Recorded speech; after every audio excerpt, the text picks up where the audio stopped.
Так, ситуація розгортувалася, я для тих, хто не в темі абсолютно. Глядіться, 23-й год,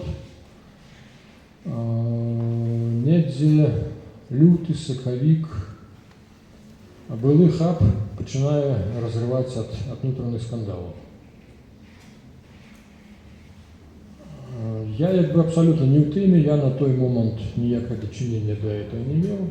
Мы занимались, наоборот, проектом «Беларусь будущее», что, в принципе, я и зараз мару протягнуть у тым ліку и на базе вот этого помешкания. Я тут мару, как тут стал институт подрыхтовки менеджмента как раз для будущего вот этой нашей Беларуси, той модели, якую мы напрацавали.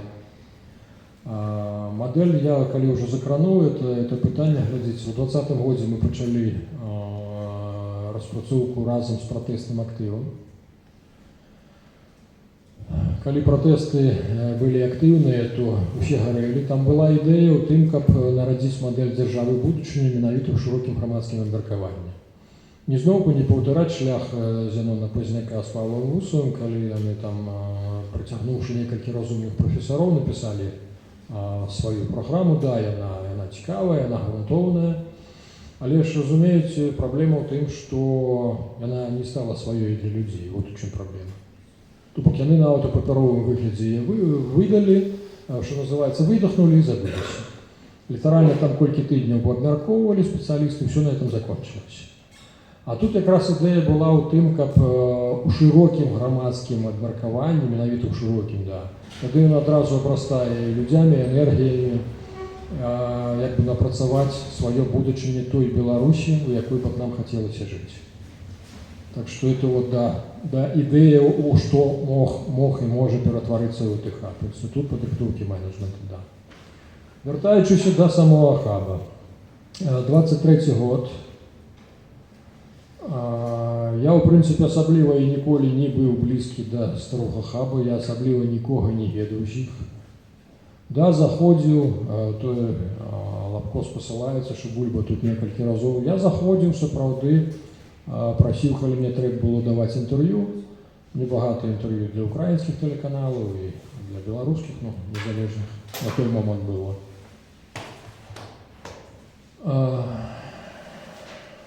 Да, заходзіў, да, сапраўды даваў інтэрв'ю, это ўсё маё знаёмства з хабам. Асабіста я нікога з іх, от, тых, хто тут знаходзіўся, я не ведаў.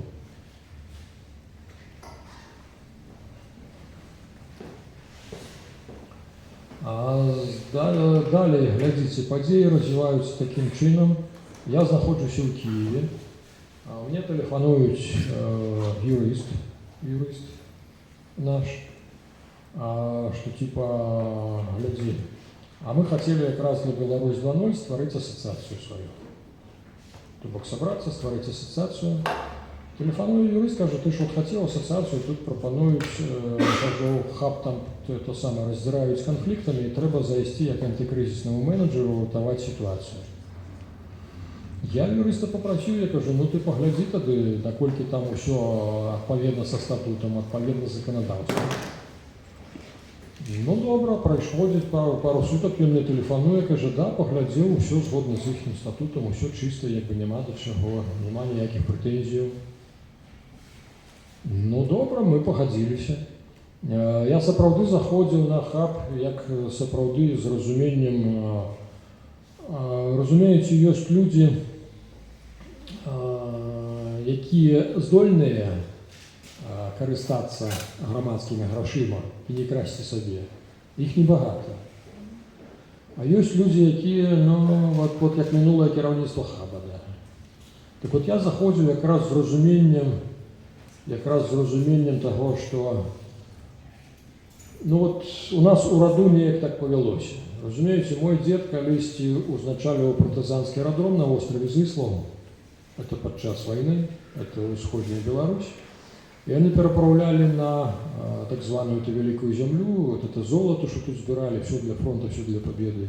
Как дед был несумленный, и он бы мог забеспечить на пару поколений наперед. А дед себе ничего николи не взял. И вот мне это настолько запомнилось, что, ну, Даруйте, что я отхиляюсь, але ж, ну, это такое человечья эмоция, я так само человек, да. То я якраз і заходзіў з тым, што менавіта ў сферы НГО навесці парадак, каб тут не было спісання грошаў дзеля спісання, праводзіліся нейкія мерапрыемствы для таго, каб проста спісаць грошы. Ну. Я заўсёды здзіўляўся, мы ў свой час у Беларусі 1996 год, старэйшыя людзі памятаюць, тады была спроба, яшчэ быў Ганчар жывы, Захаренко быў жывы, быў рэферэндум праведзены аб недаверы Лукашэнку. І пасля гэта цікавыя падзеі пачалі разгортвацца. Лукашенко разогнал туда Верховный Совет 13 скликания, да. Причем Верховный Совет еще заховывал легитимность, да. При этом, глядите, значит, я трошку... Зараз почекайте, потерпите, это важно для меня. Коли я делюсь, то да, это для всех важно, да. Разумеете, я до чего хочу привести. А вот по выніках закончилось тем, что, например, мы некогда ДПшники завезли в лес закапывать, раз. И после мы это зразумели, что у Беларуси нема уже никаких законов, нема никаких правил гульні. Это два. И вот я щиро признаюся, мы почали распрацовывать вариант, яким чином обновить конституційний лад при допомозі белорусских силовых структур. Так вот я вам щиро скажу, что нам подрыхтовка вот этого мероприемства, мы выгадывали тогда командира полка своего, нам это обошлось $500 000.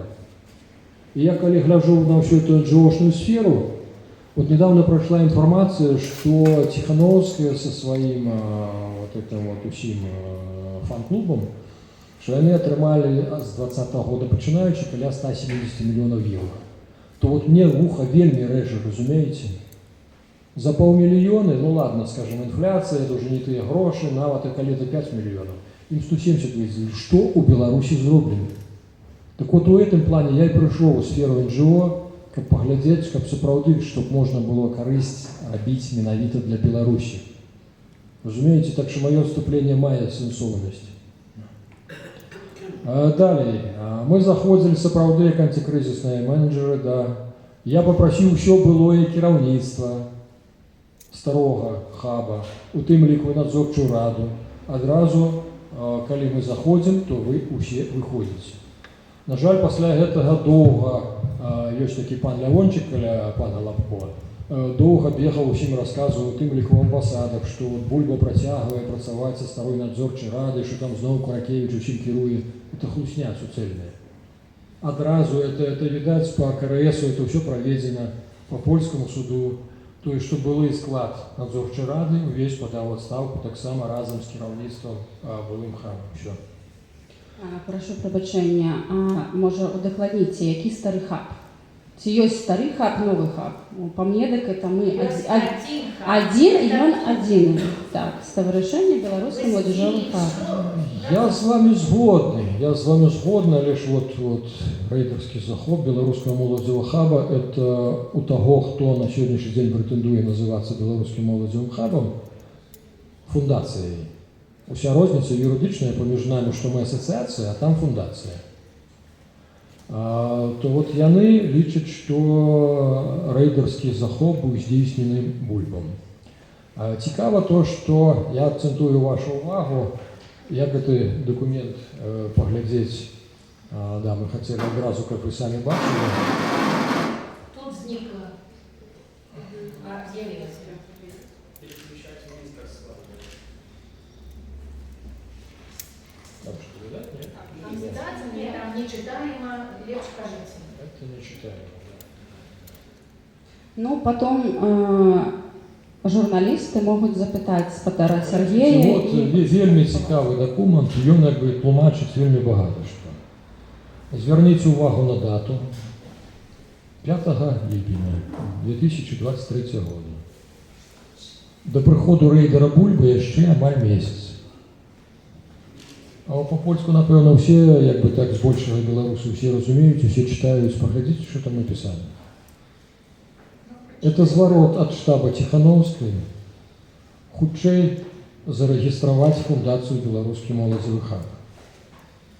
Зворот да польскага суда.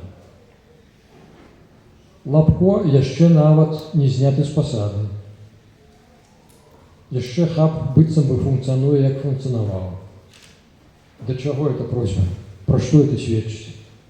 Хто зацікаўленая асоба у тым, каб было два хабы? Ну вот, глядзіце, самі разумееце. Это якраз абсолютно коррелируется вот с тем, про что мы с вами говорили. 170 миллионов, якія штаб и фан-клуб, якія спажили, и никто не бачит следа тых грошей. Так вот, починалось все это вот с таких вот хабов, разумеете? Мне склалось уражение, что тут просто гроши еўразвязы, и они шли бог ведае куды. Минулый раз мы подавали, одразу мы пришли, мы просили мэрию провести аудит. Мэрия не захотела заниматься белорусскими питаниями. Далее мы написали заяву в полицию. Что тут цікаво? Разумеете, Лапко отмовился предоставлять документацию по проектную документацию на сумму каля мільёна. Причем, глядите, он отмовился это робить еще увесну своей надзорчей раде. Надзорчая рада, якая мае полное право проверить, он не предоставил эту документацию надзорчей раде раз. Надзорчая рада подняла пытанне, как бы и вышла с прапановой провести аудит. Аудит был здейснены польской сертификованной фирмой юридичной. Был здейснены аудит. Нават гэтым аудиторам не была представлена тая самая документация. У якім месяцы быў здзейснены аудит? Нет, здесь, по-моему, сакавік. 23 Да, сакавік 23. Далее, глядите, падзеі развиваются ўвогуле, вельмі цікава, я б сказал. Недзе ў траўні месяцы Лапко піша у ЗГН, это отповедник, я так разумею, некая наша ЖЭСа, які конкретно занимается размеркованием арендованного помещения. И он пишет просьбу про то, что у нас тут пробачатся проблемы, у нас будут и финансовые проблемы, магчыма, мы зусім закрыемся, то не... А можно мы переведем вот этот офис на господина Левончика, у него есть цудоўная конторка Lincoln Media. Причем про это решение... Пробачьте, это так само есть документ? Да. Это який документ? Можна потім у вас взяти Так, можна потім сфотографувати, а Вот этот документ, да. Спадар Сергей, хочу запытать, а чего надзорчая рада хотела провести гэты аудит? И она начала сомневаться у менеджерских яких здольностях спадара Лапко, ці што? Больше того, надзорчая рада, коли мы так само подали этот лист зараз и в полицию, и в прокуратуру, по новой написали, потому что минулая заява нашу полицию закончилась ничем, им так само Лена стала заниматься белорусскими питаниями. Два сябра надзорчай рады звяртаюцца до трэцяга сябра надзорчай рады, акцентуюць увагу, што ёсць падазрэнні пра кражу, я уже не памятаю, каля 236 тысяч ці што. 280 чем-то тысяч злотых, так? Да. А трэці чалец рады гэта Стася Глінік, так? Да. Так. І гэта было у пачатку 23-го года? Это все 23 год, яшчэ, я ж кажу, до прыходу рэйдера Бульбы яшчэ было часу, ого, рэйдер яшчэ не здагадваўся, што на рэйдере. І што далей? Фундація була зареєстрована на той момент чи ні? Не, фундация не была зарегистрирована. Оно, разумеется, у тым-то весь цікавый сенс это мероприемство, у тым, что... Як фундація, но саме ще не були зареєстровані у польському реєстрі, так? 5 числа от штаба Тихановской вот эта просьба поступает до Польши. 5 числа якого? Ліпеня. 5 липня 23 года, да, поступая просьба, я уже сказал про этот документ, я зноўку да яго апелюю. Калі яшчэ нават Лапко яшчэ, паўтараюся, не быў зняты з пасады раз, калі яшчэ не планавалася, ён не падаваў юридично ніяких заявок, не было складено ніякой документации на открытие фундации, то то мне цікаво, от хто виступає ініціатором навошта штабу Тихановської була от эта вот фундація.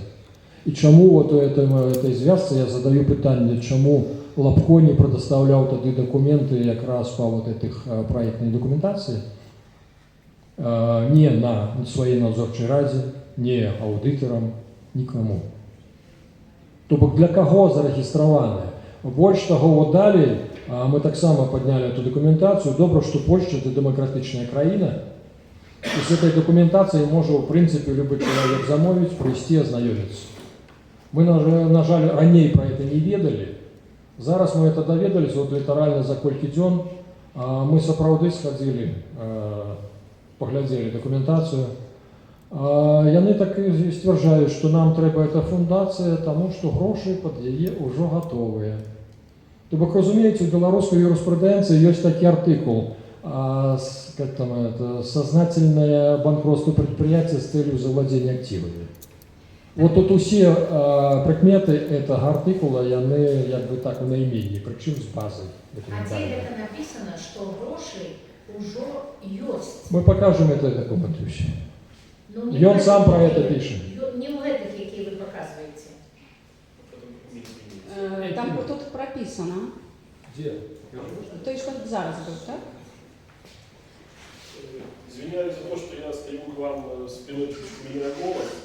Я занимался как раз аналитикой по этим документам. Сейчас мы имеем документ из офиса Светланы Тихановской, где, как можно потом ознакомиться, прямо написано о том, что средства уже выделены, словами, фонд имеет договор на реализацию проектов, на которые уже выделены финансирование. Можно следующий файл. Назад. Здесь у нас письмо, которое Лапко подавал 26 числа, то есть через день после подачи документов на регистрацию в КРС. Официально сам нотариальный акт, который создал данный фонд, белорусский молодежный хаб, который в официальных документах Белорусский Яутхаб, однако, согласно уставу, они себе позволяют использовать название в любых других языках. И также написано: благодаря быстрой регистрации фундация получит юридическое лицо и тем самым возможность реализовать свои статусные цели. Фонд имеет договоренности в реализации проектов, на которые получил финансирование. То есть фактически спустя день после подачи заявления в КРС они уже утверждают, что они имеют договоренности на финансирование, повторяя слова из офиса Тихановской. И подобное письмо встречается еще в дальнейшем при мейле, который был направлен, ну, там дальше есть этот мейл. Ой, почекайте. Вот. Все документы можно будет посмотреть в дальнейшем, который был направлен в суд Лапко, который таким образом еще раз просил ускорить регистрацию своей организации, ссылаясь в данный момент на письмо, которое он отправил 25 числа, и на письмо Тихановской, которое, напоминаю, было раньше, чем документ, который юридически создавал фонд. Дякую. Я думаю, достатково для розуміння, хто тут трейдери і що тут відбувалося сьогодні. А на цей раз ми справді подали заяву, ми подали не тільки в поліцію, ми подали в прокуратуру. Частково нам вдалося зібрати документи. Згодно той документації, яку ми подали про відсутність, не будемо називати, що скрадено, але ж забули вернути маємості, там, по-моєму, около 70 тисяч. Выведено за момент, коли Лапко був знятий з посади директора, з 10 липня 23 по 26 ми тільки гляділи, так коли я вже був віддадений по КРСу, коли вже було видати моє прізвище, лише я ще доступу до банку не мав. Було вивезено около 110 тисяч. Розумієте? І це все... З рахунків з того рішення минулий презис, коли він вже не був презисом, і він вивів гроші, так? Это абсолютно все подтверждено документацией. Это не фантазии. Я чув, что Лапко подал на меня в суд, мовляв за то, что я порочу его честь и достоинство. Я так само щиро я подавався до омбудсмена по правах человека. А менавіто за те, що мене рейдером називають. Разумеется, 4 месяца яны крутили справу, и неяк так отпустили, сказали нам вельмі шкада, але ж ну вот неяк наступным разом может быть что-нибудь. То бок, разумеется, на гэты раз мы уже падыходзілі як бы вельмі сур'ёзна. Чаму паўтараюся, ну, справа зараз пададзена не толькі ў паліцыю, але ж у прокуратуру для того, каб прокуратура кантралявала ўсё, што тут адбываецца, разумееце. І яшчэ раз мы гатовы звярнуцца да гарадскіх уладаў, яшчэ раз правесці аўдыт. 2 спробы нашыя былі, мы звярталіся, а на жаль, горад ніяк не адрэагаваў. Мне падаецца, што тут вот эта взаимосувязь штаба Ціхановскай, отсутность документации, якую не хочет передавать былый директор хаба Лапко, что все это взаимосвязаныя рэчы. Але ж, ну, я не буду нічога сцвярджаць, тому я спадзяюся, што якраз для польскіх кампетэнтных органаў зараз інфармацыі больш, чым дастаткова. Но вы ранее говорили, что тут еще нема документации на 1 миллион злотых. Я про это и кажу.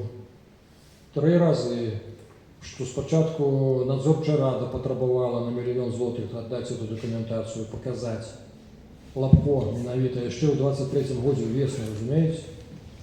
Ну. Потом надзорчая рада. Вот этот документ. И он так само подавался в полицию. Потом надзорчая рада инициировала аудит. Аудиторам он так само не был предоставлен. Вот эта проектная документация по этих фондах. Ну. И третье, это натурально мы так само потребовали, мы в полицию первый раз писали заяву о непередаче материально-технической базы и вот этой вот документации. И он критично не хочет ее отдавать, явно он чагосьці боится, разумеете. Коли бы человек был чистый и прозрыстый, он бы в данный опыт все вернул.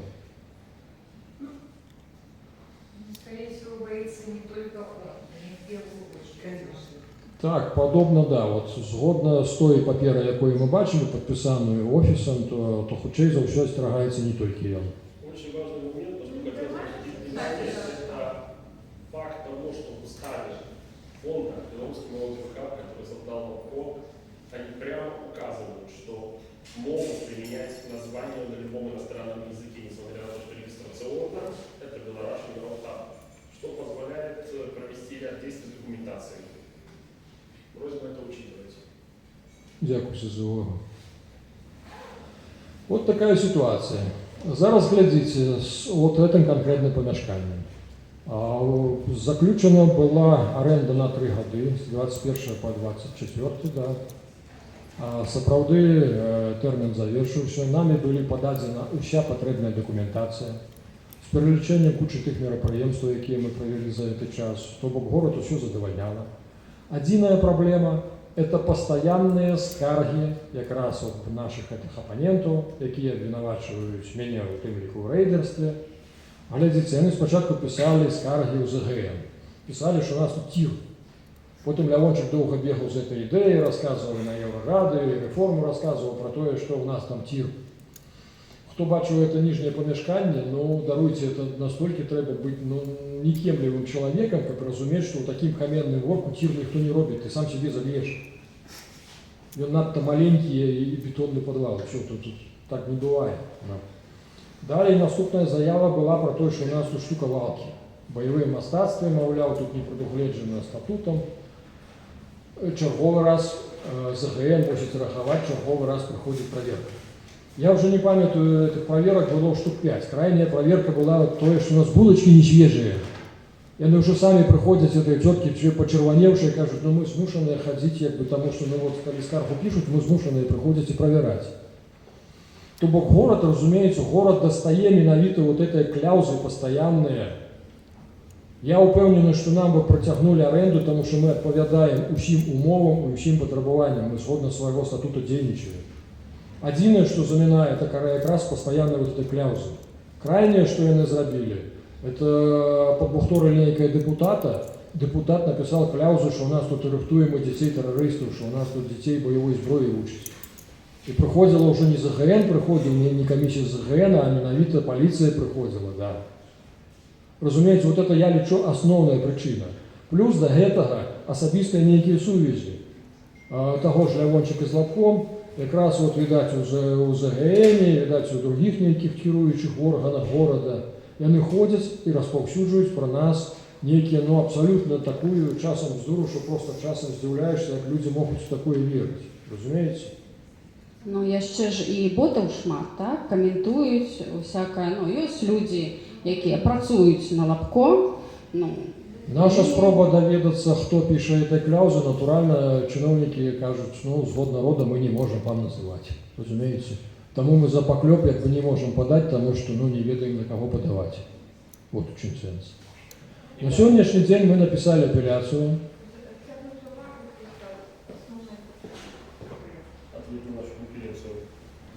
Да, слухай, ну не буду я яго цытаваць нават. Лявончыка это чарговыя там що Бульба не мае права, ніякае дачынення да хаба, ну, то бок, ну, ўсё стандартна. ну, то бок мы і ёсць таварышэнне беларускі моладзежовы хаб.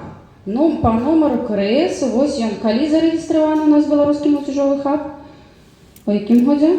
У 21-м. 18. Не, у 18-м ён па-іншаму называўся, у 21-м пачаў называцца ставарышэнне беларускі моладзежовы хаб. Так мы і працягваем называцца па нумару КРС, у нас все гэта ёсць. Але чамусь вось некаторых людзей гэта бянтэжыць. Чи можна Да. Реформ Ньюс, ваші любимі. Ага, Хотіли запитатися, ось ми зателефонували з департаментом нерухомості да. города Варшави. Вони казали, що вони не ведуть з вами ніяких перемов до того моменту, поки ви не покинете це помешкання. Так питання не стоїть. Ну, я не кажу так. Я не ведаю, з ким ви говорили. Я розмовляв з департаментом нерухомості. Ми так само зустрічалися з суддями, ходили на прийоми, а ще збираємося вести далі. Ну, так, Ми подали апеляцію, і згодно з цією апеляцією ми тут зараз і знаходимося. От поки розглядається наша апеляція. Юридично так не працює, треба опустити помешкання. Польща – це правова країна. І коли ми тут, то значить це працює. А так само у нас навзаєм ёсць пытанне да Reform News. Пасля таго, як вы, ну, такую, на замову зрабілі статью, так, вось мы вам даслалі ў рэдакцыю ліста з папраўкамі і прасілі выправіць тэкст, хаця б сказаць тое, што казаў спадар Сергей. Чаму дагэтуль гэтага не зроблена?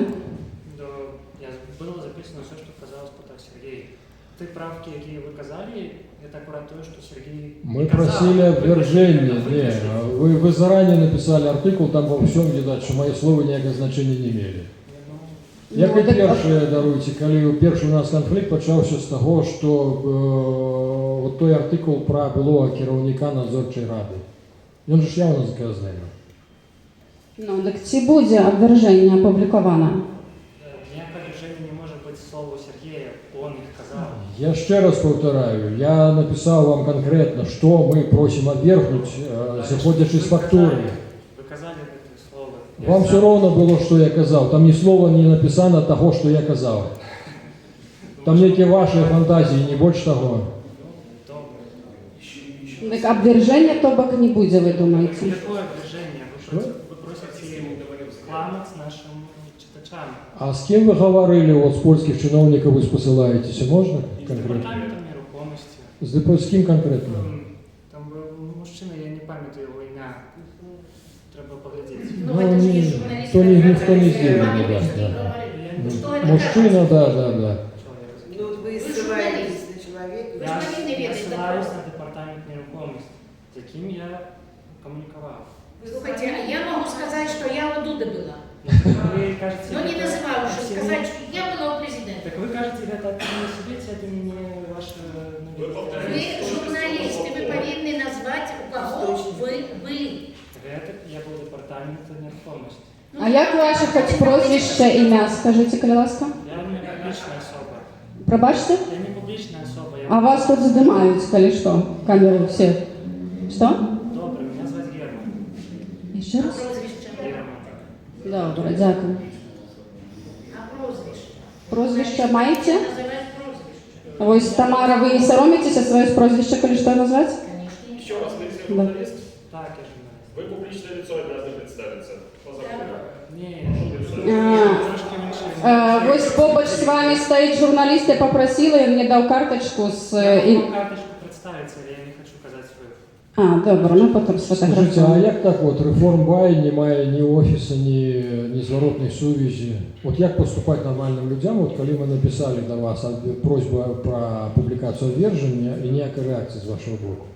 Ну, тому що гэта... Ці это домен бай, Реформбай, это все ж таки говориться тим, що у вас там з Мінську нечто керується, ці як ви? Ні, гэта ультиматум з вашої сторони. Так, Сергій, вам не подається, що ви перейшли в плоскость неких власних этих? Ну, да, згодно. Потрібно закінчити. Да. Саме що, що всі согласують. Згодно, цілком Ваші згодно. власні терки, а все. Добре. Ну, Я перепрошую, да, що включився в эту гульню. Так, Так. ви... Ну, коли є таємне, так чого відказувати на питання чоловіка? І він наогул не розуміє, хто такі, Чекайте, де може вони. так і Посилається на некого чиновника польського, який так само ноунейм, як і він сам ноунейм, то ну, справді я перепрошую, що займаю ваш час. Послушайте, чего вы напали на хлопчика? Я его очень хорошо понимаю. Если он не представляется, если представишься, это значит, что А з ким ви ведете перемови? Ні, тут сенс не в представленні, а у тим, що артикул був сапраўды виглядав так, быццам записано на замову. Ви ж правильно Я про это говорю. Ні, ну так все, ми розмовляємо далі. Давайте дальше.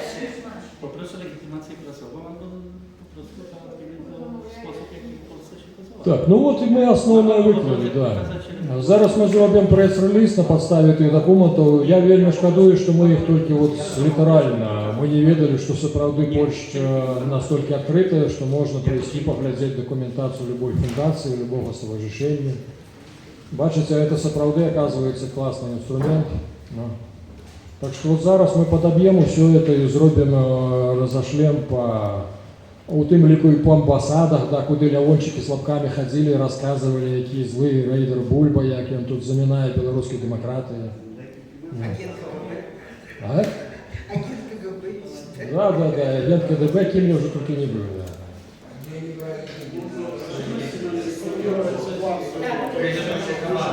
Хвилиночку. Если суммировать часть ситуацию, которую озвучил Сергей, можем... Не слышно. Суммировать ситуацию, И там вопрос еще поступил. Откуда деньги брал? Если сейчас суммировать ситуацию, которую озвучил нам Сергей, и я ему помогал немного в этом, то мы видим факт, во-первых, попытки перевода помещения на Линкмедиа еще до отставки Лобко, который тоже документы имеются. Так, одну хвилиночку. Что хотел?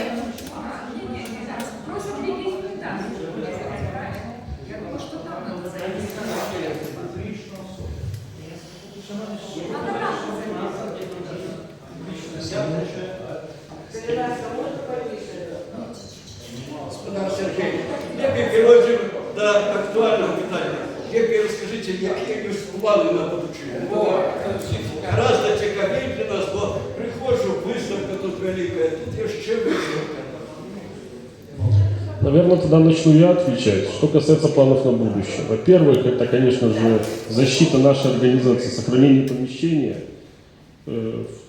то есть недопущение вот того, что мы имели пример, как только мы начали конференцию, Леончик, что удивительно, не Лобко, начал писать разнообразные кляузы в нашу сторону. Посему, наверное, первейший план – это сохранить наше помещение, добиться в определенной мере справедливости. И о дальнейших планах уже расскажут люди, которые занимаются частью культурной, промоционной и всей остальной повесткой. Дякую. Скажи, що? Ну, плани у нас все ж таки йдуть на виховання людей, то бок це культурницька простора, у нас періодично проходять, ну, завжди, ось нейкія вистави. Наприклад, зараз тут продемонстрована вистава 3 мастачок Білорусі, які емігрували, тут знаходяться у Польщі, у різних городах, але ми їх хочемо, ну, підтримувати, щоб можна було глядіти мистецтво. Ось, наприклад, завтра у нас виставляється нова вистава, попросився хлопець з Подляшша, і він буде представляти, така буде вистава Падляшша, праваслаўе, Беларусь. Вось яму вельмі важна паказаць таксама культуру нашых беларусаў Падляшша. Таксама будзе канцэрт маладога зэспула польскага, падляшскага. То, калі ласка, мы запрашаем о 19. Таксама у нас заўжды на пастаяннай аснове праходзяць курсы польскай мовы, ёсць онлайн, ёсць офлайн. Размоўны клуб А2, Б1 на дадзены момант, але насамрэч вельмі шмат заявак, асабліва з онлайн, таму што людзі, якія нават жывуць не толькі ў Варшаве, а ў іншых гарадах, у якіх няма магчымасці вывучаць мову, яны хочуць, каб было курсаў у нас яшчэ больш. Вось літаральна кожны дзень па некалькі чалавек пішуць з такой заявкай. Таму мы разглядаем магчымасці, каб зарабіць больш груп. Ёсць ангельскі клуб размоўны, так, это вось то, што на пастаяннай аснове, ну і таксама мы псіхічнаму здароўю удзяляем шмат часу, так, таму у нас ёсць медытацыя, йога, якая стабілізуе гэты стан чалавека. Таксама псіхалагічная дапамога ёсць, групавыя сеансы, ёсць індывідуальныя, то калі ласка, можаце заўжды запісацца. Ёсць у нас у афішке напісан контакт чалавека. Таксама ёсць магчымасць займацца гуртам беларускім, мы іх падтрымліваем, даём памяшканне, каб яны маглі прыходзіць, развіваць свае навыкі, культуру, чым яны займаліся в Беларусі. І вось яны надалей працягваюць гэтым займацца. То бок мы адкрыты да шчырых беларусаў, які сапраўды хочуць дэмакратыі, хочуць палепшыць наша грамадства. Каго ёсць прапановы, то калі ласка. З апошняе дадам тое, што у нас зараз з'явілася магчымасць, знайшоўся валанцёр, шчыры чалавек, юрыст, які даўно ў Польшчы жыве, ён дапамагае аўтора чацвер, можна прыйсці абсалютна бясплатна. Ён на валанцёрскай аснове это робіць. Дзякую яму вялікіму. Не проста валанцёр, ён дапамагае. Да, калі ёсць юрыдычныя праблемы, то прыходзьце, звяртайцеся. По якіх пытаннях? Я так разумею, що немає обмежувань. Не, ну больш по легалізації у Польщі. Так, по легалізації і сапраўды хацелі, наприклад, 2 рази на тиждень по 2 години. Так, тільки ось, проводять такі консультації, але насамрэч таксама вельмі шмат жадаючих, і ось зараз, тому що їх вельмі шмат, то бок з 2 часов, з 14:00 до 20:00 по аўторках і чацвяргах, то, калі ласка, можна адміну пісаць, запісацца на які час і прыходзіць. Таму што таксама тут ёсць пытанне, но я думаю, потым спадар Сергей раскажа, які тут складанасці ў Польшы ёсць для беларусаў, для украінцаў, которые хочуць легалізавацца, а з іх там патрабуюць нейкія сумы грошай, зноў жа тая карупцыя. Вось, і калі ласка. Скажите, пожалуйста, с 18 по 23 год предыдущая команда чем-то занималась, да, здесь? Перевела деньги. Финансовая устойчивость была, насколько я понимаю, достаточно стабильна. Оплата аренды, проведение мероприятий, заработная плата сотрудников, персонала и тех, кто участвовал в проведении мероприятий. Насколько я понимаю, они существовали за счет грантовых программ, которые получала эта организация. С 23 года, вот мы пришли на эту конференцию, большинство, наверное, хотели бы услышать, каковы результаты работы вот именно этой команды, которая появилась в 23 году, и вот мы завершаем 24 год. Какова финансовая устойчивость? Что было сделано? Судовне питання, да. Якое виникає з усього от того, чого ми з вами зібралися. Да. Так от, глядіться, якраз штаб Тихановський заблокував для нас усі можливості отримання яких-небудь грантів. Починаючи з приватних контактів Лявончика у тих ж амбасадах, ті амбасади, які мають білоруські програми, які виділяли, навіть тим шляхом розвішення лапши на уші, то, що Бульба з Ракевичем, да гетуль, вот яны нехорошие, там траля, то бок вот этими кляузами і, наколькі мы чули, ЦБС неяк проговорився про те, що вони вже чорна метка, з ними нельзя работать. То бок разумееце, вот якраз постараліся, да, вот штаб Тихановск и этот фан-клуб постараліся, каб мы не мелі вот якраз фінансавай устойлівасці. И я вам щиро скажу, что вот эти 1,5 года мы работаем все как волонтеры. Вот это, по-моему, якраз больше варто уваги и пошаны. Чем усе это наемные, да, ваши, это покуль гроши размерковывают, есть любовь белорусов, а их гроши закончились, то нема любови белорусов, да? Ну. Вот в 2018 году команда начинала с нуля, насколько я понимаю. А какая команда? Ну, то, о котором вы говорите, что было зарегистрировано здесь. В 2018 году эта ассоциация называлась Европа-Азия. Вот Европа, И она была накирована на менавіта на атрыманне грантов на абы что для, ну, просто, ну, вот, пиления грантов. Давайте реально. Ну, что значит пиление гранта? А в 20-м они перасели на белорусскую тему, что зразумели, что белорусская тема выгоднее и может принести больше доходности. Давайте по очереди. Ну, Давайте по очереди. я уже отказал на ваше питание, вы его еще не задали, Нет, я отказал. я вам еще не задал своего питания. Так вот, с 2018 года они, в принципе, осваивали какие-то программы грантовые. На сегодняшний день вы не осваиваете таких грантовых финансирований, еще грантовых программ нет. И донатов, и сборов, насколько я понимаю, тоже не густо. Вы объявили сбор на покрытие аренды.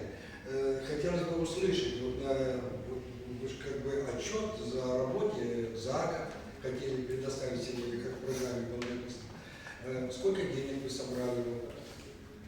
Ну, открыто вы сами можете поглядеть на жутцы и все. Ну, хотелось бы услышать от вас. Жрутка яшчэ адкрыта, вы можете дапамагчы, калі ласка, спадар Александр. А сколько вы на собрано денег? Сколько требовалось? Вы можете заявить? Не все знают. Там же написано, по-моему, 27 тысяч секунд там написано. Сколько собрали?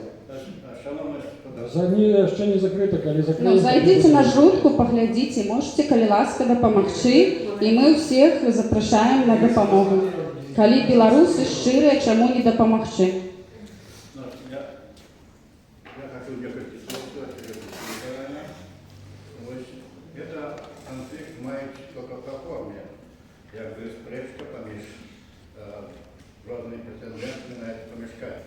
На самом справе это політичне супростояння людей, які притримуються патріотичних поглядів і структуру і антибелоруських сил. Питання, хто стоїть за всім цим кампанією, яка йде насупроч Леся, цим стоїть офіс Тихановський, непосередньо. И он организует и накрывает этой деятельностью. Все остальные – это только инструменты, выконавцы тех решений, которые там принимаются. То, что эти люди действуют несомненными методами, это было засвечено в многих ситуациях, не только в этой ситуации. Безличь. Они идут не бесперерывным потоком. Вот полетят только за прошлые дни, что творится. Это люди, значит, это дивно, что эта структура, это место, что до этого как есть. Конечно, на это мощнейший прессинг, какие есть. И те брудные методы, які використовуються, вони абсолютно бідовочні. Тому треба нам не сперечатися поміж собою і не висвітляти які там деталі, тут все бідовочно. Тут треба об'єднатися і оборонити це місце. Це одно з опошніх місць, де патріотичні сили ще можуть щось робити. Вот. Вони хочуть нас серцю цілком. И они приведут краину, могут привести краину до громадянской войны, потому что придется противостоять уже не только режиму, а этой бандии, это организованная, на сегодняшний день организованная злочинная групповка. И ничто иншее. Вот. Они не разбираются в деталях. Тут все недовольно абсолютно. Это вороги белорусского народа. То, что минулая дирекция это просто виконавця, это зрозуміло. Тут я с вами цілком згодний. Господарі, я прослухав, задав питання про мероприємство, і дівчина дуже добре, дуже красиво дала відповідь. Так, раз, два, три, чотири. Пробачте, зараз сяжу і думаю, що я ще шмат нічого не сказала. Я що хочу коротко сказати. Про тут кажуть, а нам потрібно об'єднатися, а нам бути разом. А дівчина конкретне мероприємство і дала. я хочу до вас свое слово сказать. Ваши мероприятия, чем больше будут активны, чем яны больше стукнут по всяким кляужникам и выведут вас на высокую дорогу. Уперед поведут и вас, и нас. Дякую за увагу. Дякую. У тим ліку Ганя не узгадала, ми плануємо зробити постійними громадсько-політичне обміркування. От як ми це робили перед запуском програми «Ультиматум», менавіта от тое, що да, нас обвинувачують, що ми не політичні. Ми робимо все, і ми робимо значно більше, ніж той же штаб. Вот эта ініціатива «Ультиматум» для Лукашенка, і вона добилася значно більшого визволення політв'язнів, чим все это фан-клуб Тихановской, разумеете? Им не хочется это признавать. Это факт. Так вот мы плануем, да, вот это громадско-політичне обміркування робити, ну, принаймні, щомісяць, каб сапраўды абудзіць ініцыятыву беларусаў, каб беларусы поверили в то, что их слово нечто означает. Они только делегировали, что типа, ну вот там же этого цвета съездит она. Оказывается, люди недавно сустракались с былым премьер-министром Германии Шольцем и запытались, канцлером, перепрошаю, да, Шольцем, и запытались на контрвызволение политвязням. Что они почули? Кажу, так у вас же есть лидер, она почему-то на эти темы не говорит. То пока вы что, ну вам больше всех надо или что? Так чем занимаются вот это люди, огромя споживания 170 миллионов? Вот у них как раз финансовой базой их все добре. Только что у Беларуси от того поменялось? Вот это мое конкретное питание. Я не здарма вот робил это отступление про то, что да, мы рыхтовали, як змінити владу в Беларусі при допомозі відновити конституційний лад, менавіта при допомозі Збройних сил. І я не здарма згадував ті суми. От ті гроші, які були виділені, все это, вот этой тихонятні, то даруйте хапіло би на те саме. На 33 революції кожною можна було третю супроводжати масовими народними гуляннями. Что з этого зроблено? У меня такое отчувание, что весь проект Тихановской это просто проект для тягнения уваги и финансов якраз на себе, как потом змарновать, як Лапко проводять КВН які-небудь, які вельми корисні, конечно, для обновления конституційного ладу в Беларуси, ці ЛГБТ-пост, Или ласочка, блокнотики там с КВН еще 23-го года, что господар Лапко там тысячи замовляв, ось вони засталися, можете взять, кому треба пописать, кому папери може надо, на столі лежать. Так що питання метазгодності, розумієте? А ще ніякі медалі ж є, зелено-червоні Так а чого тут тільки не було? Роздайте, може люди, хто возьме. Не, медали с зелено-червоними стужками, что господар Лапко раздавал подчас КВМ, переможцам мы это заховаем для демократичної Білорусі, каб ведали, хто таке, що таке, які емоції, сили, гроші, чиї інтереси вони представляли і представляють. Тому медалі покуль ми не роздаємо. Ось блокнотиков, нотатничка у нас мільйони, що господар Лапко, ось ці грантові гроші освоїв, то беріть, коли ласка, медалі покуль не роздаємо.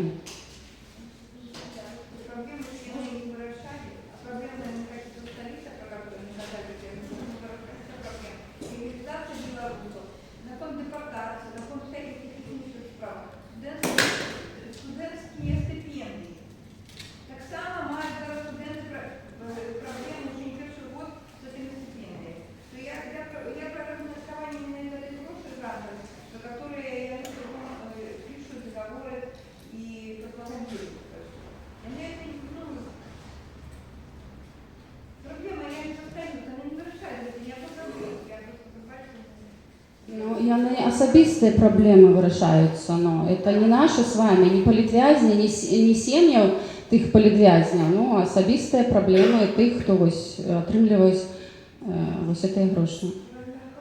Да, размеркаванне ідзе з правай рукі ў левую, кідаюць друг другу, ну, а тут вось спадар Сергей захацеў нейкую справядлівасць усталяваць і вось так.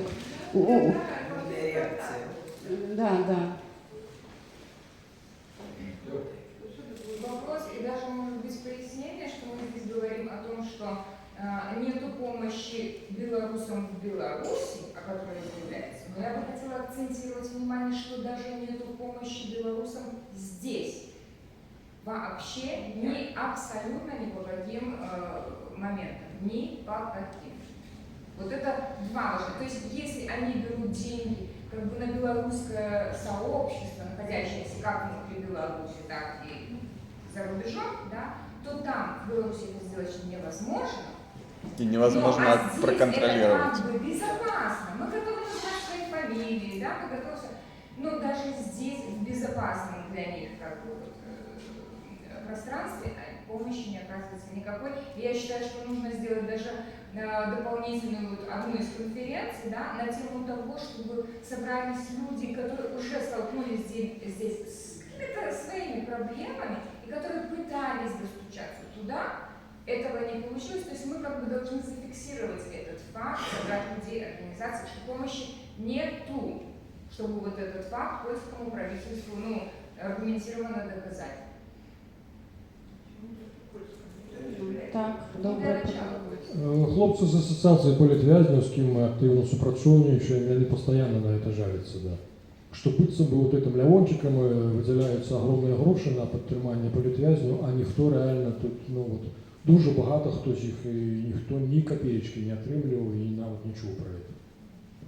Ёсць некаторым троху даюць, ізноў жа кажуць, 2 месяца мы там пачакаем, праверым усе дакументы, то бок, а за 2 месяца чалавек, які бег праз мяжу, ён можа просто памярэць без ежы, без жытла, а праз 2 месяца мы праверым, можа щось дадуць, і зноў жа даюць, я так разумею, 300 евро. І то бок у Варшаве 300 евро, што можна за гэтыя грошы? Нават на месяц ты кватэру не здымеш. А потым ідуць яшчэ дадатковыя зборы, каб вось падтрымаць чалавека. І на гэтыя зборы збіраюць звыклыя людзі, якія вось працуюць у жабках, у бедронках, не па спецыяльнасці, вось яны потым збіраюць. Калі хочаце, у нас Сергей якраз юрыст, які дапамагае, ён сам багато часу адседзеў у беларускай турме. Да. Сергей. Будь ласка. Поділіться, коли, будь ласка, своїми розуміннями, що можна, як активувати цю роботу, як її можна вивести на новий узровень, тому що такі білоруські політв'язні отримували реальну допомогу, а не тільки байки. Szczęść Boże wszystkim. Я, извините, по-русски вам скажу.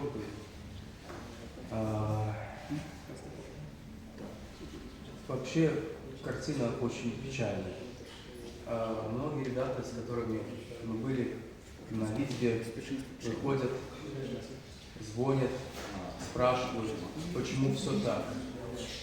Почему все так? Вот. Я смотрю на молодого человека, который журналист, пресса, смотрю на других людей, старших, уважаемых, и задаю себе питание уже 2 года. Почему все так плохо? Я ездил к Сихановской, я разговаривал, я спрашивал, грошей нема. Понимаете? Вы думаете, я один такой был? Нет. Я вам могу целый список дать. Людей только из нашей колонии. Понимаете? Когда я поднимал там людей на борьбу с охраной, на противостояние, потому что нас заставляли им кланяться, в ноги снимать шапки и кланяться. Мы были против. Сидели мужики разные. Кто сидел? Скажем, в основном это были военные, бывшие прокуроры, министры, все неугодные. Можно сказать, цвет нашей нации, отказники, которые отказались служить режиму, отказались ему подчиняться и по разным статьям. Уж как у нас фальшивые документы, я уже показывал и могу это показать. Когда меня после избиений положили в больницу, удалось у врача получить справку об инсульте. Через несколько месяцев эта справка была подменена сотрудниками, и врача заставили написать, что у меня ничего не было. Понимаете? Никакой им веры нет. Никакой вообще. Я происхожу из семьи, как у нас говорят, ментовской, где и заслуженные чекисты СССР и прочее, но такого как сейчас сделал этот человек, который пришел к власти, это страшно, понимаете? Мне ребята, которые сидели с Губопика, вот вам, молодой человек, это полезно знать, рассказывали про один патрон. Знаете, что это такое? Нет, ваше поколение еще не знает. А мы знаем, когда Губопик еще был 6-м отделом, когда там работали нормальные люди, Шейнер, вот, Заяц, полковники, которые действительно ловили бандитов. Сейчас бандитов нет. Это неправда. Вам это только по телевизору показывает пропаганда Раши Швайна. Нету такого. Там сидят профессора, доктора, учителя, врачи, инженеры. Сидят поляки, сидят русские, белорусы. Все сидят. Мы все вместе сидим и все вместе терпим. И нету такого срача. Понимаете? Нету силы, которая бы сплотила всех. Сплотила бы и повела. Лидера нет. Понимаете, молодой человек? Нету лидера. Понимаете? А есть только подонки и проститутки продажные, которые деньги просто просрали. Извините за выражение. Знаете, почему я так могу сказать? Не потому, что я отсидел, а потому, что сюда пришел свидетель, понимаете, который я могу вам, вашему каналу подать имя, фамилию. Подождите секундочку. Имя, фамилию. Вот, я не накинулся, я просто ему хочу выяснить, потому что это вопрос тоже с поколением. У меня сыновья в его возрасте. Вопрос в том, что человек пришел, на фирму которого с одной очень хорошей, большой, известной фирмой, общественной организацией, которая как будто всем помогает, перекидывали гроши, отмывали эти гроши. А знаете, почему он пришел? Да потому что подонки даже не оставили ему на налоги деньги. И польская налоговая пришла по деньги. И он прибегает и говорит, что ему делать. И рассказывает эту ситуацию. Скажите, что мне делать? Что мне делать? Мне стать как Сашко Билы, вывозить их с битами, вспомнить 90-е годы? Что мне делать? Я прошел это все. Прошел войну, я много чего видел в этой жизни. Я командовал банками в том возрасте, как вы. Кстати, банками на Украине. Это был банк, Ялта-банк, управление делами Верховной Рады Украины. Поэтому я знаю это все. У меня половина семьи с Украины. Мы смешанная семья. У нас и поляки, и украинцы, и белорусы. И стыдно, я смотрю на молодь, которая пошла за всем этим. Мне стыдно. Стыдно за то, что здесь происходит. За то, что вы плюете в старших. Понимаете, знаете, какая вообще тенденция на зоне? Ребята не дадут мне соврать. О том, что старшинство на зоне, что старший человек, это не считается. Что ему место там не уступают. Что с вами произошло, с этим поколением? Где вы потерялись? Где мы вас потеряли? Я вам говорю, потому что имею сыновей в этом возрасте. Понимаете, им тоже, по-разному с ними бывает. Поэтому лучше всего подумать несколько раз, чем один раз что-то написать. Иногда даже глупость. Вот. А своих надо людей, что я мог сделать? Да, я вот поэтому сел здесь, начал людей принимать, сам столкнулся с тем, как невозможно билетики, несчастные билетики взять, как заходят фирмы и приносят по 50 дел до Уженду, и люди не имеют шанс взять билет, потому что приезжаешь, через несколько часов уже его нету. Який билет? Билет, талончик с номерком до Уженда, справка Латвийских. Миграционные службы сейчас поменялись условия, сейчас у них районизация несколько дней как велась. То есть все по районам, уже невозможно отсюда ездить, допустим, в Белостоке там подаваться. Так что там, где вы есть, там вы должны подаваться уже. Вчера был человек с Легионова, его отправили из Варшавы в Модлин, до Модлина. Але я вже вам говорила, тут є шмат правооборончих організацій, центральний центральная Вы знаете, центр сколько, белорусской солидарности. извините, вы знаете, сколько с этих организаций приходит до нас, людей, которые уже были там. И для меня очень странно, что людей, которые приходят, я работал с ксензом Владиславом Завальнюком в Красном Костеле Минском, я знаю, приходит женщина, активистка, старшая женщина, вот, мы виделись там, и она рассказывает, что ей сказали, что она не имеет права на защиту. У нее... Кто ей так сказал? Ну, с организацией, мы ведем список этих организаций. Нет, так вы зараз назовите нам. Сейчас я не буду называть эти организации, ну, вы уж меня простите, вот, всему свое время. Всему свое время, и поверьте мне, каждому свое в этом мире будет. Если не в этом, то в следующем. Ну, так и что женщина? Вот. А женщина, ну, мы ей объяснили, помогли. Вот. Я позвонил ребятам, которые еще, скажем так, в последнее время имели гроши, ну, деньги. Они говорят, ну, и говорю, помогите. Вот. Она говорит, ну, они говорят, что вы знаете, у нас уже нет денег в Белостоке, из Белостока. У них уже деньги тоже закончились. Закончились уже, в общем-то, давно. Так вопрос такой, где гроши? Где гроши? Где вы подели эти гроши? Для демократичной громадскости выделенные. Да, да. И вот этот вот вопрос, вы, извините меня, конечно, как медиа, не я, зычара бывший, а вы должны ставить. Вы лицо нашей нации, понимаете? Вы ее голос. И мы этот голос чуем даже там, сидя.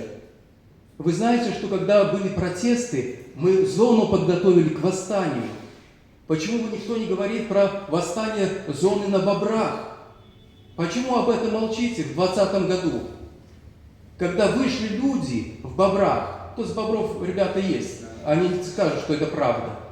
Ребятам накинули сроки, ребята вышли те, которые должны были выйти, они вышли в поддержку Тихановской.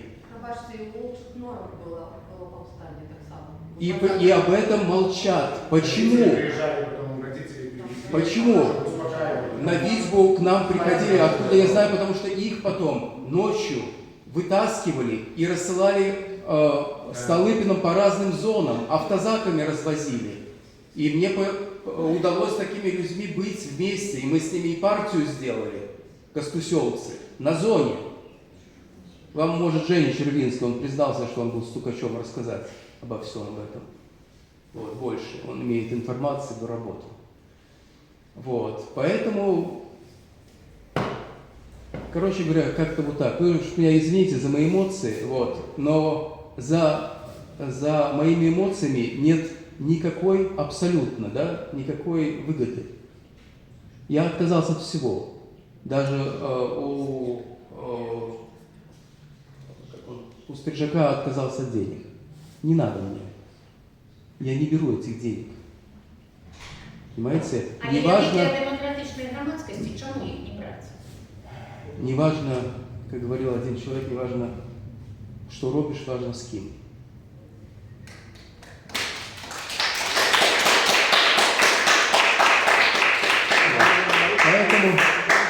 Поэтому пока, скажем так, пока меня хватит, пока, скажем так, я борюсь с болезнью, вот, насколько мне хватит и помогать вам, помогать вашим детям. Мы открываем курсы математики, да, чтобы детей адаптировать, белорусских детей и украинских для математики в польских школах, то есть преподавание на 2 языках.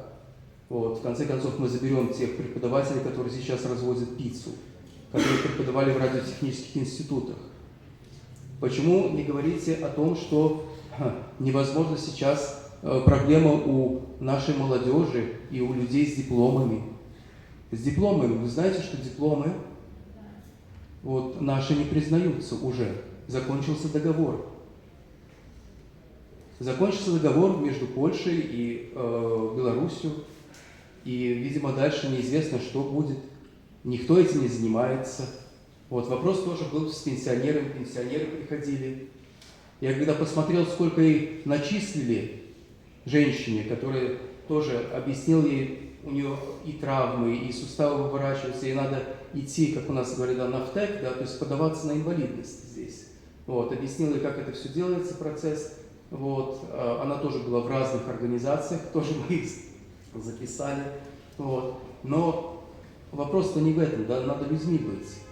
Вы видите, приходит старушка, ну как можно с нее брать 1000 злотых, до 300 злотых, тут еще 100 своих дашь.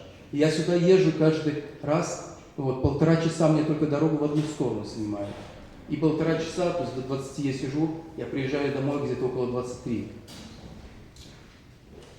Вот. То, что мы можем помочь по бизнесу, подготовить уставы и прочее, мы это можем здесь. Обойти этих посредников, рассказать, как это в суды сделать, в суд подать эти документы, как подать к нотариусам, как с нотариусами, в общем-то, разговаривать, как себя вести. Там ничего в этом сложного нету. Мы все готовы эти услуги здесь оказать бесплатно.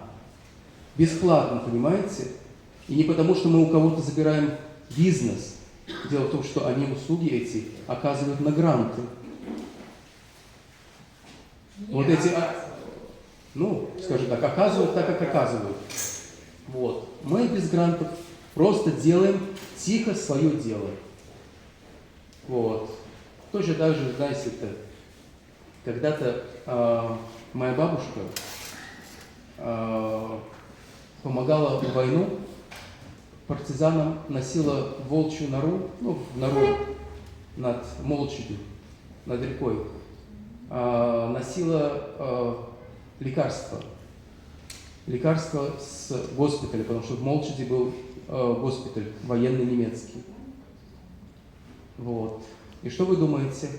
Прошла война, доктор, который ей передавал эти лекарства, уехал во Францию.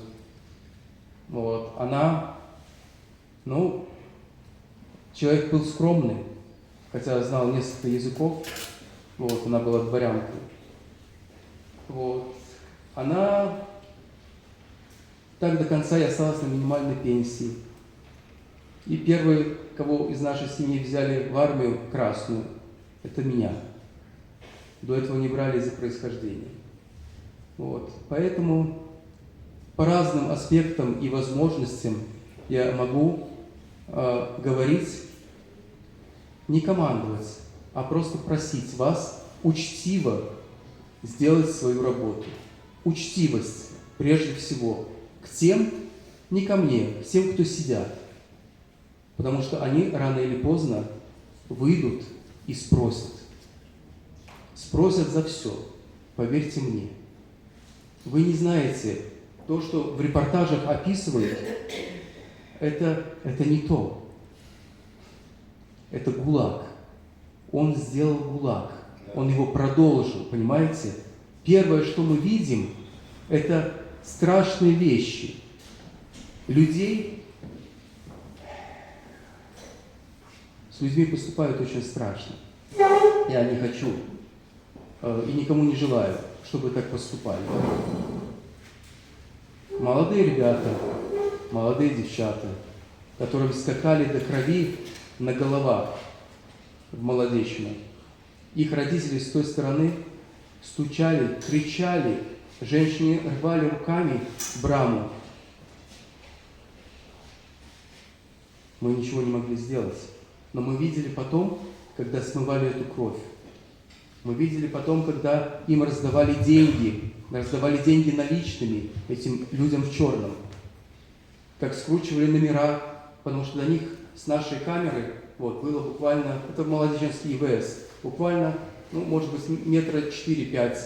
Меня старые строгачи вот, держали на руках за ноги вот, и говорили, ты будешь, ты расскажешь, нам не поверят, мы уголовники. За нас даже уголовники были. Мы все были вместе, понимаете, там. И поэтому, когда мы выходим оттуда и видим, какой здесь срач, нас просто тошнит. У нас депрессия. Мы-то ожидаем о том, что поддержать. Представляете, вся зона, у нас мужики все, спецназ на зоне сидел. Нам разоружить охрану было считанные минуты. У нас все было запланировано. Мы ждали. И чего мы дождали? А тут, оказывается, сейчас я вышел, слушаю это все, а тут, суки, деньги пилили. Вы уж извините, я разговаривал, просто звонил вчера, разговаривал с человеком, но человек просто не услышал меня. Я это еще раз повторяю. Я звонил вчера, разговаривал со штабом Добровольскому. Человек не с чего-то, это мое чисто было. Вот. Чтобы это все прекратить этот срач. И что он сказал? Что они не имеют к этому никакого отношения. Если кого-то будет интересно, я могу показать даже в телефоне. Вот. Ничего. Все. Я сложил ему жечение с Новым годом.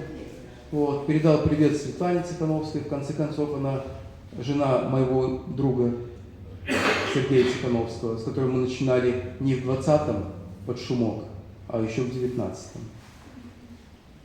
Вот. И это в 19-м нас еще прессовали. Так что еще раз хотел вас всех поздравить с праздниками наступающими, пожелать им счастья, здоровья и опамятания. Пусть хотелось на такой сумной ноте. Да, пусть хвиля какая-то затишье у вас. Ну, вы уж спрашиваете, что еще. Давайте лепей, віншуємо з Новим годом, само собою, а ще ми усім кличем Новий год, ми будемо тут святкувати, як минулим годом, 31-го, а 22-й годині запрошуємо, будемо святкувати в білоруському часі. Давайте ще одне питання, макс 2 і хопіть уже. Так вас може виселити до 31-го. Ви не будете святкувати. Буду здесь вот сидеть и услуги святшить. Елку не для того ставили, так, как тут ходить по дню. Я как раз хочу попросить подсумовать про помешкання. То тепер нема нової домової оренди, стара скончилася. Так, и подать за апелляцию. И вы кажете, что городские улады не потребуют вызволить это помешкання, але на яким теперь этапе перемови? Менавіта апелляція, да. Ми просимо, розумієте, є різні інстанції, є Загрена, є город, які приймають рішення кончаткове. Тому от з городом ми просимо таку зустрічу з мером, для того, щоб особисто зустрітися. І причому просимо не конкретно від хаба, а от усю ініціативу. От ми бачили, що у нас тут цілий куст усього. От від цілого куста просимо зустрічу, для того, щоб довести, що нам це треба і чому, що, як відбувається. А покуль триває апеляція, помешкання ви можете легалізувати? Так, натурально. Законно вообще. Покуль йде обміркування, ми спокійно тут знаходимося. Але вам не обіцяють замість этого помешкання на Конституції 6 виділити некое інше помешкання? Ну, такої розмови покуль не було. Да. Покуль розглядаються, що всі, що ми тут зостаємося, і ми з цього зходимо. Тому що я вже вам казала, що Левончик написав, що вони положать усі сили, щоб вернутися у гэтый хаб на Конституції 6. І це буде. Ось це його... Ви знаєте, Левончик так само сказав, я сутикнувся, от тут задавали питання по фондах, так вот один американский фонд мне заявил, что мы с вами не будем работать, потому что вы поступили недемократично. Моя спроба висвітлити, де я поступив недемократично, коли польський суд усе задовольняє, і ми тут 1,5 роки знаходимося, і ніхто нас не виганяє, як рейдерів, да? Тобто, розуміється, це накерування хлусня. Так от Левончик щиро признався, що нам головне треба було б загасити бульбу як політика. Тобто, усе це одна команда, розумієте? Вот это вот, які разом гроші крадуть, вот это 170 мільйонів, які пилятся, это все одна команда. И Левончик это просто виконавець этой команды. Не больше того. Може бути справа это в вашій особі, тоді просто уступити іншому. А мені так само було цікаво, коли б, наприклад, зайшов на хаб, тоді я ведаю, що була пропонована, шукали чоловіка, який з репутацією, сумлінний чоловік, якому можна прапанаваць узначаліць хаб менавіта як антыкрызісному менеджеру. Было прапанавана Латушку і мне. Латушка адмовіўся, сказаў, што ёсць сваё памяшканне на Факсале, а я не ведаю, з якіх кармічных сваіх пагадзіўся. Натуральна, я не ішоў ваяваць, я не чакаў, што я кажуся рэйдерам, эта хваля хейту полуторагадовая, яна мяне здзіўляе. Я дастаткова спакойны чалавек, але ж часам тое, што мы падалі ў паліцыю і прадублявалі ў прокуратуру, это якраз заслуга Лапко з Лявончыкам. Это мяне ўсё ж такі дасталі да таго, што мы вырашылі, кожны мусіць атрымаць па пысе за тое, што нарабіў. Закон божественного воздаяння. Але, пробачте, подавали у поліцію заяву ви яшчэ у жніўні 23-го, з того часу... Яны тады, поліція, разумееце, яна, як і ва ўсім свеце, не вельмі прагне, не шукае для сябе лішняй работы, таму яны нешта такое адказалі, што, маўляў, мы не знайшлі, дзе зараз Лапко хаваецца, таму вот. А вам отказали? Кстати, у вас есть это недзе? Недзе ў документацыі мусіць быць, да. Националистов просто сутыкнуться этими новыми демократами. Невероятно. Да тут, разумеется, тут трэба пачынаць пытанне, пра што Ціхановская гаварыла ў кабінеце Ярмошынай. Вот з гэтага трэба пачынаць. А ўсё астатняе, ведаеце, это ўжо напластаванне наслаення. Я неяк прыводзіў прыклад, вот калі хлопцы наши з Белага легіёну ў 2017 сидзелі, амерыканцы, у нас ёсць сябар, які, калі ён быў яшчэ капітанам маладым, то ён быў цалкам наш. Патрыёт, нацыяналіст, а потым ён заканчиваў службу ў Саўбезе беларускім. І ў яго пачалося такое раздваенне лічнасці. Адзін беларускамоўны, класны, нормальны, свой, а другі такі жорстка рускамоўны, які адмаўляе ўсяму это. Так вот, калі наши хлопцы сядзелі ў амерыканцы, ён мне тэлефануе, вот в этой субличности, как я называю, Савбезовской, и заявляет: ты, скотина, ты пиаришься на пацанах, то есть ты собрался использовать это для выдвижения, сейчас ты объявишь сбор средств и поедешь в Брюссель, в Вашингтон налаживать политические контакты. Так вот, зауважьте, это тыя два пытання, якія больш за ўсё хвалявалі беларускі Саўбез. Сбор сродкаў и выход на политические контакты. Так вот, яны их реализовали своими людьми. Это для меня беспречный факт, разумеете? Я не маю фактуры, я не подтвержу, что, например, Лявончик, там, агент, это самозавербованный белорусской внешней разведки, я не ведаю, кому он в 2003 давал подписку, Москве чи Минску, я не предоставлю эти документы. Лишь по тых деяниях, которые отбываются, я бачу, что это вельми вероятно. А давайте мы будем завершать уже, да, потому что я тут томились и там... Між тим, у 17-му годі збор сродків організував менавіта Лявончик для наших хлопців. Да. По Белому легіону менавіта Лявончик тады ветліва пад'ехаў, што типа я маю ўсе інструменты, я ведаю, як это рабіць, давайте я вам дапамагу. І тады быў абвешчаны збор сродкаў на Белый легіон, это першы раз, калі беларусы праявілі салідарнасць. Вы думаете, мы даведаліся, колькі грошай было сабрана? Ні халеры. То бок людзям давно спадабалася, да, яны давно збіраюць, ні за што не справаздачацца, у іх усё цудоўна, яны гатовы змагацца, як яны называюць, з гэтым рэжымам яшчэ гадоў, да самого сконузю.